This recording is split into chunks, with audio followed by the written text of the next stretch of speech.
तो नमस्कार दोस्तों, स्वागत आप सभी का आज की इस क्लास में। देखिए, ये है हमारी यूपी जीके की 5वीं क्लास, जिसमें आज मैं आपको बताऊंगा यूपी के मंडल एवं ज़िले, यूपी के कुछ प्रमुख कारागार, ठीक है, और यूपी की न्यायिक प्रणाली के बारे में। तो आइए शुरू करते हैं। देखिए, आप इस क्लास को एक बार देख लेना, ठीक है। उसके बाद आप इसके नोट्स बनाना। इसके नोट्स मैं आपको टेलीग्राम चैनल पर सेंड कर दूंगा, आप वहाँ जाकर बना सकते हैं। ओके, तो आइए शुरू करते हैं। देखिए, अगर आपसे यूपी के मंडल पूछे तो यूपी में कुल 18 मंडल हैं, जिनके अंतर्गत कितने ज़िले आते हैं, तो आपका आंसर होगा 75 ज़िले। ओके, 18वां जो नया मंडल है हमारा, वो है अलीगढ़। और जो 75वां जिला है, यानी नया जिला है, वो है संभल। अगर आपसे 71वां जिला पूछे तो 71वां जिला है कासगंज। ओके, यहाँ पर एक नोट पॉइंट है, जो लखनऊ है ना, लखनऊ हमारे उत्तर प्रदेश की राजधानी, उसमें लखनऊ कितने ज़िलों से सीमा शेयर करता है, तो आपका आंसर होगा 5 ज़िलों से। कौन कौन से? रायबरेली, सीतापुर, हरदोई, उन्नाव और पूर्व में बाराबंकी से। ठीक है। देखिए, अब बात करते हैं कि अपने उत्तर प्रदेश में ऐसे कितने मंडल हैं जो सबसे बड़े हैं, तो आपका आंसर होगा 3। 3 मंडल हैं जो सबसे बड़े मंडल हैं। पहला है कानपुर, दूसरा लखनऊ और तीसरा मेरठ। क्यों ये सबसे बड़े मंडल हैं? क्योंकि इन तीनों मंडलों में 6-6 ज़िले आते हैं। कानपुर मंडल में 6 ज़िले, लखनऊ मंडल में 6 ज़िले और मेरठ मंडल में 6 ज़िले। ओके, देखिए, अगला प्रश्न आपसे पूछ सकता है कि सबसे छोटे मंडल कितने हैं, यानी कितने ऐसे मंडल हैं अपने उत्तर प्रदेश में जो सबसे छोटे हैं, तो आपका आंसर होगा 5। कितने? 5। कौन कौन से? मिर्ज़ापुर, आजमगढ़, बस्ती, झांसी और सहारनपुर। क्यों ये सबसे छोटे मंडल हैं? क्योंकि इन पाँचों मंडलों में 3-3 ज़िले आते हैं इनके अंतर्गत। कितने कितने ज़िले? 3-3 ज़िले। ओके, देखिए, यहाँ पर अगला पॉइंट है, अगर आपसे पूछे कि उत्तर प्रदेश में तहसीलें कितनी हैं, तो उत्तर प्रदेश में कुल तहसीलें हैं 350, यानी 350। अगला प्रश्न आपसे यहाँ बन सकता है कि सर्वाधिक तहसील वाला जिला कौन सा है, तो सर्वाधिक तहसील वाला जिला है प्रयागराज, जो कि 8 तहसील आती हैं इसके अंतर्गत। ओके, अगला पॉइंट है कि उत्तर प्रदेश में नगर पंचायतें कितनी हैं, तो 546 नगर पंचायतें हैं। नगर पालिका परिषद पूछे तो आपका आंसर होगा 200, और नगर निगम पूछे तो आपका आंसर होगा 17। ओके, आइए जानते हैं प्रमुख कारागार के बारे में। देखिए, आइए जानते हैं यूपी के प्रमुख कारागार। तो यूपी में कुल कारागार संस्थाएं कितनी हैं, तो आपका आंसर होगा 71। अगर केंद्रीय कारागार पूछे तो आपका आंसर होगा 5। कौन कौन से? आगरा, बरेली, फतेहगढ़, नैनी। नैनी कहाँ पर है? प्रयागराज में। और वाराणसी। ठीक है। देखिए, अगला प्रश्न आपसे यहाँ पूछ सकता है कि पहला केंद्रीय कारागार कौन सा है और कहाँ पर है, तो पहला केंद्रीय कारागार आगरा में बना था। कब? 1844 ईस्वी में। ठीक है। अगला प्रश्न आपसे पूछ सकता है कि जो नारी निकेतन है, नारी बंदी निकेतन, ये कहाँ पर है, तो आपका आंसर होगा लखनऊ में है। ओके, अल्पसंख्यक कारागार।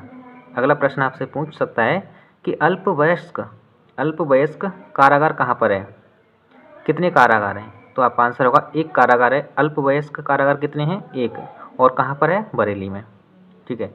अगला प्रश्न आपसे पूछ सकता है कि एकमात्र महिला केंद्रीय कारागार कहाँ पर है? बरेली में। कब स्थापित हुआ था? 2020 में। ओके, यहाँ पर अगला पॉइंट है, डॉक्टर संपूर्णानंद कारागार प्रशिक्षण संस्थान कहाँ पर है, तो आपका आंसर होगा लखनऊ में, जो कब स्थापित हुआ था? 1940 में। ठीक है। देखिए, यहाँ पर एक नोट पॉइंट मैंने ये बाद में ऐड किया था। आपसे अगर पूछे कि किस शहर को 5 स्टार रेटिंग दी गई है, किस शहर को 5 स्टार रेटिंग दी गई है, तो आपका आंसर होगा बुलंदशहर को।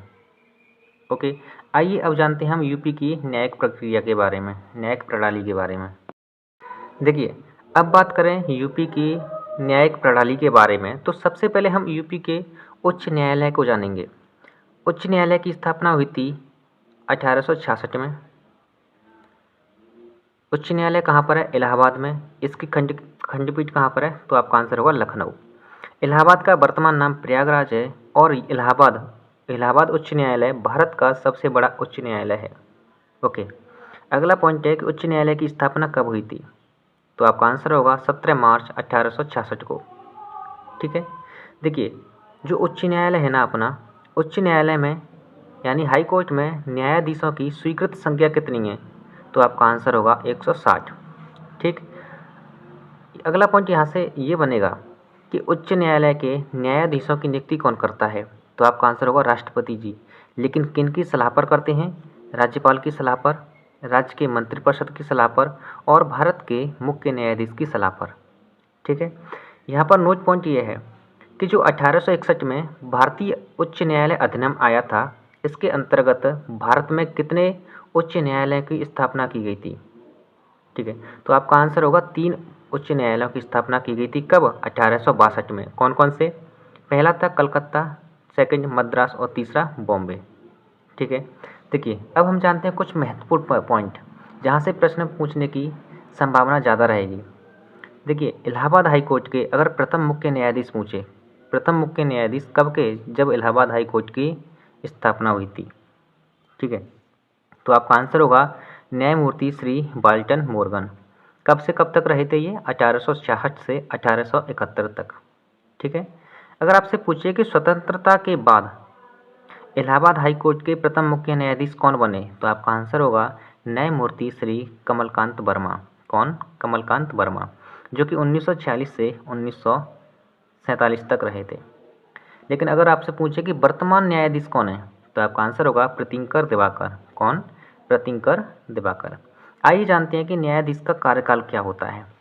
ठीक है, तो यहाँ पर मैंने न्यायाधीशों को सुप्रीम कोर्ट, हाई कोर्ट और डिस्ट्रिक्ट कोर्ट के बांटा रखा है। तीनों का कार्यकाल जानेंगे कि जो सुप्रीम कोर्ट के न्यायाधीश होते हैं उनका कार्यकाल कितना होता है। ठीक है, तो उनका कार्यकाल 65 वर्ष तक की आयु होती है। हाई कोर्ट के न्यायाधीश होते हैं उनका कार्यकाल 62 वर्ष तक आयु होती है। और जो डिस्ट्रिक्ट कोर्ट होते हैं उनका कार्यकाल होता है 60 वर्ष की आयु तक। तो यहाँ पर हमारी यूपी की न्यायिक प्रणाली समाप्त होती है। ठीक है, इससे ज़्यादा हमें न्यायिक प्रणाली में कुछ नहीं पढ़ना। आपसे प्रश्न जो भी प्रश्न आएगा इसी में से आ जाएगा। ठीक है, तो चलिए मिलते हैं अगली क्लास में। धन्यवाद।